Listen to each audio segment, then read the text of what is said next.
जय भीम जय मूल्यवासी। आप सभी को राज्य अधिवेशन यहाँ पे आए हुए सभी व्यक्तियों को हार्दिक अभिनंदन एवं मेरा क्रांतिकारी जय भीम जय मूल्यवासी। साथियों, आज की बैठक का विषय रखा गया है ओबीसी की जातीय जनगणना नहीं करवाना एक षड्यंत्र। साथियों, हमारा समाज पिछले 4000 वर्षों से गुलाम बना हुआ है और वो आज भी मनुवादियों का परफेक्ट गुलाम है।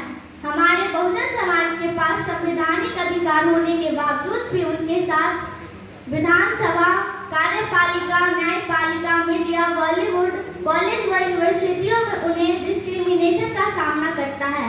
इस सब की वजह एक ही है, अशिक्षा। हमारे समाज के लोगों को उनकी इतिहास एवं उनके अपने अधिकारों की ज्ञान ही नहीं है। इस पे बाबा साहब का कहना था, जो कौम अपने इतिहास को नहीं जानता वे अपने भविष्य का निर्माण कभी नहीं कर सकते।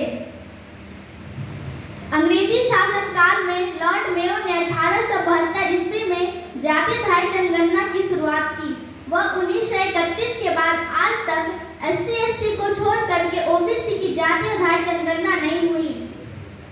अतः 1813 ईस्वी में हम मूल्यवासी समाज के लिए सामाजिक, आर्थिक व राजनीतिक उत्थान के लिए लॉर्ड मेघालय ने 1853 ईस्वी में सभी भारतीयों को शिक्षा अनिवार्य करवाए व निःशुल्क शिक्षा की व्यवस्था की गई।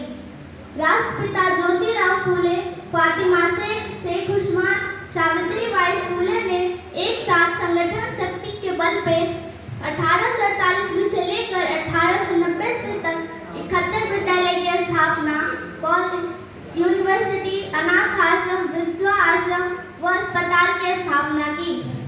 हमारे राष्ट्रपिता ज्योतिराव फूले ने इंग्लैंड की महारानी रानी विक्टोरिया को मेमोरेंडम दिया कि जिस जाति की जितनी संख्या है उस संख्या के बदौलत उन्हें प्रतिनिधित्व दिया जाए व भारत के सभी गांव में स्कूल की व्यवस्था की जाए। राष्ट्रपिता ज्योतिराव फूले ने एक सभा में उद्घोषणा किया कि जब तक इस देश में अंग्रेज है तब तक 90% शूद्र एवं अधिशूद्र के पास यह अवसर है कि वे ब्राह्मणों की मनुवादी व गुलामी से आजाद हो जाए। बड़ौदा के नरेश साहू जी महाराज ने जातीय जनगणना करवा करके व 50% रिजर्वेशन दे करके शिक्षा की अनिवार्य की। आज हमारा मूल्यवासी समाज साहू जी महाराज का शुक्रगुजार है, जिन्होंने बाबा साहब अम्बेडकर को उच्च शिक्षा हेतु कोलंबिया यूनिवर्सिटी अमेरिका भेजने के लिए 25 रुपए का स्टाइपेंड देकर उन्हें पढ़ने के लिए अमेरिका भेजे थे। बाबा साहब अम्बेडकर को मौका मिला तो उन्होंने 1931 के जातीय जनगणना के बदौलत सभी SC/ST, OBC और माइनॉरिटी को अधिकार दिए। अतः बाबा साहब अम्बेडकर ओबीसी को जातीय जनगणना करवा करके हिंदू कोड बिल पास करना चाहते थे, जिसे भारत के प्रधानमंत्री नेहरू जी एवं अन्य मंत्रियों ने नहीं होने दिया। इससे फलतः बाबा साहब अम्बेडकर ने 1951 ईस्वी में कानून मंत्री के पद से इस्तीफा दे दिए। साथियों, बीपी सिंह ने अपनी जनता दल की सरकार बनाई। माननीय कांशीराम साहब एवं उनके अन्य बहुजन नेताओं ने मिलकर संगठन शक्ति के बल पे ऐलान किया कि मंडल कमीशन लागू करो वरना कुर्सी खाली करो। मंडल कमीशन लागू करो वरना कुर्सी खाली करो। साथियों, मंडल कमीशन व SC/ST के बदौलत आज OBC प्रधानमंत्री बने हैं, ST राष्ट्रपति बनी है और BR गवई साहब जो कि सुप्रीम कोर्ट के जज हैं। साथियों, अभी हाल में ही BR गवई साहब पे जूते से उनके ऊपर हमला किया गया, तो आप सोच सकते हैं कि हमारा और आपका भविष्य क्या होगा।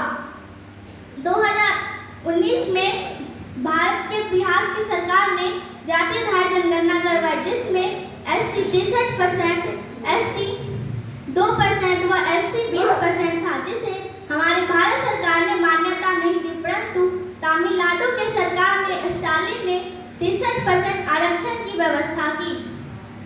हमारे भारत सरकार ने बिना किसी सर्वे, बिना किसी आंकड़े को संग्रह किए ही EWS सुदामा कोटा को 72 घंटों में सवर्ण वर्ण के लोगों के लिए 10% आरक्षण दे दिए।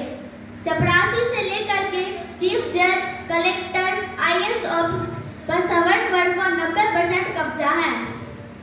हम मूल्यवासी लोगों को एक मंच पर आकर के जन आंदोलन करना होगा। बाबा साहब अम्बेडकर ने एक हाथ में संविधान और एक हाथ से इशारा करते हुए बोले कि जाइए और पार्लियामेंट पर कब्जा कीजिए। साथियों, हमारा देश, हमारा संविधान और हमारी आरक्षण खतरे में है।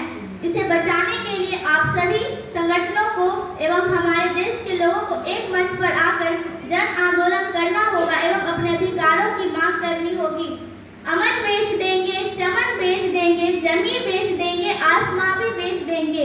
ऐ मेरे बहुजन समाज, अगर आप इसी तरह सोते रहे तो आपकी अर्थी से कभी भी मनुवाद छीन लेंगे। इतना ही कहकर मैं अपनी वाणी को विराम देती हूँ। आप लोग मेरी बात को ध्यानपूर्वक सुनिए। धन्यवाद। जय हिंद, जय मूल्यवान।